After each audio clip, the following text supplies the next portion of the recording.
আলামত আসার আগে কিয়ামত হবে না। কয়টা আলামত?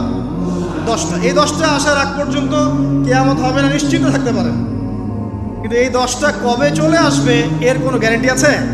নাই। তার প্রথমটা হচ্ছে দাজ্জাল, মাসিহুদ দাজ্জাল মানুষের রূপে বের হবে। 2, ঈসা ইবনে মারইয়ামের আগমন, নবী ঈসা আলাইহিস সালাম আসবেন এবং তার হাতে দাজ্জাল নিহত হবে। কোথায় নিহত হবে সেটাও বলে দেওয়া আছে, প্যালেস্টাইনের বাবেলুদ নামক জায়গায়, যে জায়গাটা অলরেডি প্রস্তুত। 3 নাম্বার হচ্ছে দাব্বাতুল আরদ, জমিন থেকে একটা অদ্ভুত প্রাণী বের হবে যে মানুষের সাথে কথাবার্তা বলবে। এটা হাদিসে আছে, কিন্তু তা আমরা এখন নিঃসন্দেহে 90% মানুষ বিশ্বাস করবে না, এবং যারা একটু বেশি চেতনাধারী তারা বলবে যে মোল্লা মুন্সিদের কথা শোনো, প্রাণী বলে আবার কথা বলবে। কিন্তু হ্যাঁ, এই কথাটাই যদি নাসা বলে, যে হ্যাঁ একটা প্রাণী আছে পৃথিবীর গভীরে, সে অচিরেই বের হবে এবং কথা বলবে, দেখবেন সবাই বিশ্বাস করছে। দেখেন চিন্তাগত শিরক, চিন্তাগত শিরকটা দেখেন।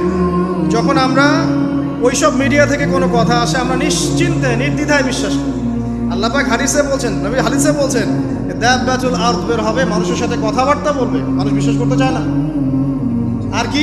ধোঁয়া, এই ধোঁয়ায় আকাশ ছেয়ে যাবে, ধোঁয়া দিয়ে আকাশ ছেয়ে যাবে, এবং এত বড় ধোঁয়া বিশ্ববাসী কখনো দেখে নাই। এখন অনেকে বলছেন, এখনকার আধুনিক স্কলার যারা, অনেক স্কলারের এটা মত, এটা কিন্তু হাদিসে নাই, তাদের মত হতে পারে যে একটা নিউক্লিয়ার এক্সপ্লোশন হবে, সারা ওয়ার্ল্ড তো এখন নিউক্লিয়ার যুদ্ধের সামনে দাঁড়িয়ে আছে, তখন হয়তো বা ধোঁয়ায় পুরো বিশ্ব ছেয়ে যেতে পারে, এটা তাদের মত। এটা হতেও পারে, নাও হতে পারে, হওয়ার সম্ভাবনা কিন্তু আছে, উড়িয়ে দেওয়া যাচ্ছে না। ঠিক আছে, 4টা। 5 কি? 5 হচ্ছে ইয়াজুজ আর মাজুজ। ইয়াজুজ আর মাজুজ এই প্রকৃতি বের হবে, এরাও কিন্তু আদম সন্তান, এবং তারা পৃথিবীর পানি খেয়ে শেষ করে ফেলে দিবে, মহাসাগরের পানি খেয়ে শেষ করে ফেলে দিবে। তারপর এই যে 6, 7, 8, এই 3টা হচ্ছে 3টা বড় বড় ভূমিকম্প, যেটা বলতে গিয়ে বেজে গেছে। এই 3টা ভূমিকম্প এখনো আসা বাকি আছে। নবীজি বলেছেন একটা পৃথিবীর পূর্ব দিকে হবে। পূর্ব দিক কোন দিক? এই যে Indonesia, Malaysia, Bangladesh, Pakistan, Myanmar, আপনার শ্রীলঙ্কা, এই পুরো কন্টিনেন্ট পূর্ব দিক, পৃথিবীর পূর্ব দিক। কোন কান্ট্রি এটা তো বলা হয় না, পূর্ব দিক বলা হয়েছে। এবং এখানে ভূমিকম্প বলা হচ্ছে না, বলা হচ্ছে ভূমি ধসে যাবে, মানে পুরো ভূমিটা নিচে চলে যাবে।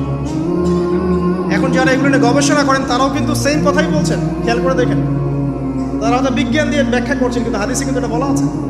একটা হচ্ছে পৃথিবীর পশ্চিম দিকে, আর পশ্চিম দিকে কেন হবে জানেন? সমকামিতার কারণে, সুদের কারণে, জেনার কারণে, পর্নোগ্রাফির কারণে, এবং সারা বিশ্বকে তারা যে জুলুমটা করছে, এই জুলুমের প্রতিফল হিসেবে আল্লাহ পাক ঘোষিত। একটা হচ্ছে পৃথিবীর মাঝখানে কারা আছে? মাঝখানে আমাদের আমিরুল মুমিনিনরা আছে এখন, নাকি? যারা ইসরায়েলের সাথে আতাত করছে এরা আছে, আমিরুল মুমিনিনরা আছে। তো সেখানেও একটা ফিতনা অপেক্ষা করতে থাকেন। তো এই কথাটা বলতে গিয়ে আমি এখানে এসেছি, পৃথিবীতে কিন্তু এখনো 3টা বড় বড় ভূমিকম্প বাকি আছে। আর সর্বশেষ আলামত হচ্ছে ইয়েমেন থেকে একটা আগুন বের হবে, বিশাল আগুন। এই আগুনটা মানব জাতিকে হাসরের মাঠের দিকে তাড়িয়ে নিয়ে যাবে।